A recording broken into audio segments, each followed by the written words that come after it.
ધોરણ 12 આંકડાશાસ્ત્ર એટલે કે સ્ટેટ એનો સ્વાધ્યાય 1.2 સૂચકાંક આપણે સ્વાધ્યાય 1.1 સંપૂર્ણ બનાવી દીધું છે, દરેક દાખલા જોઈ લીધા. આજે સ્વાધ્યાય 1.2 નો પહેલો દાખલો જોવાના છે. ખૂબ જ અગત્યનો દાખલો છે અને ઘણી વખત પરીક્ષામાં પૂછાય છે. એક રાજ્યના 2008 થી 14 સુધીના કૃષિ ઉત્પાદનના પરંપરિત આધારે મેળવેલ સૂચકાંક નીચે મુજબ છે. એટલે આપણને પરંપરિતનો સૂચકાંક આપેલો છે, તે પરથી અચલ આધારે સૂચકાંક ગણો. અને આધાર વર્ષ 2007 છે, જે અહીંયા આપ્યું નથી. જો આધાર વર્ષ આપણને આમાં ન આપ્યું હોય એની આગળનું કીધું, 2008ની આગળનું કીધું છે, આપણને આધાર વર્ષ આપ્યું નથી, તો શું કરવાનું? તો પહેલા વર્ષનો જે સૂચકાંક હોય એ સેમ જ રહે. પછીથી આપણે શું કરવાનું છે? તો પછીથી આપણે પરંપરિતને અચલમાં ફેરવવાનું છે. આ દાખલો કયો છે? આપણને પરંપરિત સૂચકાંક આપેલો છે અને એને આપણે શેમાં ફેરવવાનું છે? અચલમાં ફેરવવાનું છે. અને પરંપરિતને અચલમાં ફેરવે તો જે જવાબ આવે, જે જવાબ આવવાનો છે એ આવનારા વર્ષોમાં કામ લાગે. હવે અત્યારે તમને સમજ નહીં પડશે, હું દાખલો કરાવું એટલે વધારે ખબર પડશે. સૌ પ્રથમ પહેલાં આપણે વર્ષ લખીશું, પછી આપણને કૃષિ ઉત્પાદનનો જે સૂચકાંક આપેલો છે પરંપરિતનો એ લખીશું. એટલે કૃષિ ઉત્પાદનનો સૂચકાંક, કૃષિ ઉત્પાદનનો સૂચકાંક, જે સૂચકાંક આપેલો છે તે આપણે લખીએ. પણ આ સૂચકાંક કયો આપેલો છે? તો પરંપરિત આધારે. એટલે આ જે સૂચકાંક છે એ પરંપરિત સૂચકાંક કહેવાય. આપણે શોધવાનો કયો છે? અચલ આધારે સૂચકાંક. એટલે અહીં આપણે લખી દઈશું અચલ આધારે સૂચકાંક, જે આપણે શોધવાનો છે. આપણને આપેલો કયો છે? પરંપરિત. એમાંથી શોધવાનો કયો? અચલ.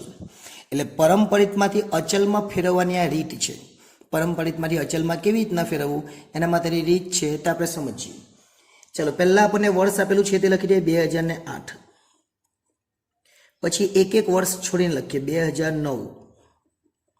પછી 10, 11, 12, 14 સુધી લખી દઈએ.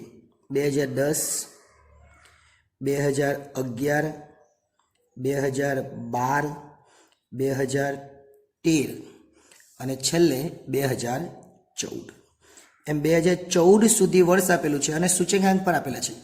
પહેલામાં 100 આપ્યા જ છે, આ પછી 110 છે, પછી 95 છે, પછી 108 છે, પછી 120 છે અને છેલ્લા બે 106 અને 110.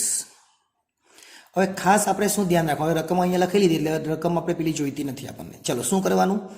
આપણે પરંપરિતમાંથી અચલમાં ફેરવવાનું હોય અને જ્યારે સાંભળજો, ખરી ખાસ ધ્યાન આપજો, પરંપરિતમાંથી અચલમાં ફેરવવાનું હોય અને જ્યારે આ 2007ને આધાર વર્ષ તરીકે લેવાનું, જે આમાં નથી આપેલું, 2007 આપણને આપ્યું નથી, તો 2008નો જે સૂચકાંક છે એ પહેલો સેમ જ રહે, એને જ રહેવાનો.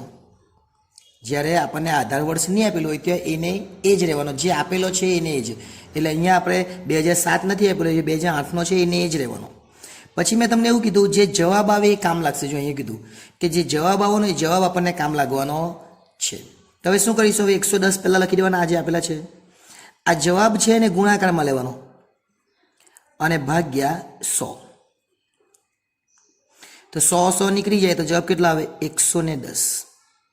ફરીથી આ 95 છે એ લખી દેવાના ને તમને એવું કીધું જવાબ જે કામ આવે એટલે જવાબને ગુણાકારમાં લેવાનો, 110. જો અહીં 100 ને લીધા અને છેદમાં 100, તો 95 ગુણ્યા 110 ભાગ્યા 100 કરો. 95 ગુણ્યા 110 ભાગ્યા 100 એટલે 104.5. અને જે જવાબ આવે એને આગળના વર્ષમાં લેવાનું ગુણાકારમાં. એટલે 108 ગુણ્યા કેટલો છે? 104.5. એને ગુણાકારમાં લેવાનું અને છેદમાં 100. ચલો, 108 ગુણ્યા 104.5 ભાગ્યા 100 એટલે 112.86 એટલે કે 86. ફરીથી જે જવાબ આવ્યો એને કામે લેવાનો એટલે 120. જવાબ કેટલા આવેલો છે? 112.86.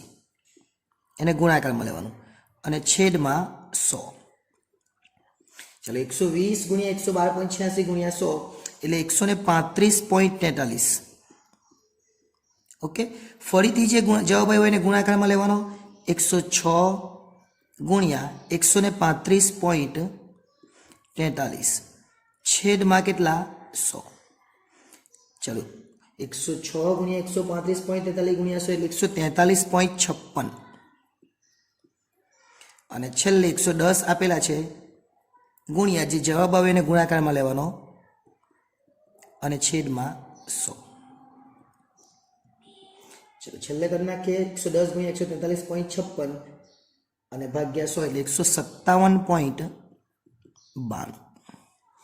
એટલે આ રીતે આ દાખલો થાય. પણ જોઈ લઈએ હવે કેવી રીતના કરવાનું. ફરીથી યાદ શું રાખવાનું, શું યાદ રાખવાનું છે?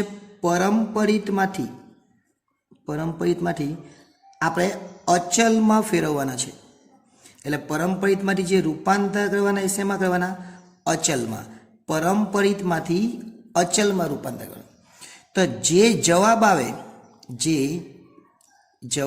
આવે તે આવતા વર્ષે ગુણાકારમાં લેવું. યાદ રાખવાનું. શું લેવાનું? આવતા વર્ષે ગુણાકારમાં લેવું. જો આપણે જોઈએ જવાબ કેટલા આવ્યો? પહેલા વર્ષે 100 એને ગુણાકારમાં લીધો, બીજા વર્ષે 110 એને ગુણાકારમાં લીધો, 104.5 એને ગુણાકારમાં લીધો, 112.86 એને ગુણાકારમાં લીધો, 135.43 ગુણાકારમાં, 143.56 ગુણાકારમાં. જે જવાબ આવે એને ગુણાકારમાં લેવાનો. અને એક ખાસ વસ્તુ, પહેલામાં 100 કેમ લખ્યા? પહેલાં 100 કેમ લખ્યા? કેમ કે આ 2007નું વર્ષને આધાર વર્ષ એટલે 2007 અહીંયા આપ્યું નથી. એટલે જે આપેલું હોય આપણે 2008માં એ જ આપણે 2008માં લઈ લેવાનું. જો અહીંયા 105 આપ્યા હોય તો અહીંયા 105 આવશે અને આ 105નો ગુણાકાર અહીંયા થશે. આ 110નો ગુણાકાર જેમ અહીંયા થયો એ રીતના 105 હતો તો અહીંયા 105 ગુણા અને ભાગાકારમાં આપણે 100 લેવાના. એટલે આ પહેલો દાખલો હતો અને ખૂબ જ અગત્યનો દાખલો હતો. આભાર.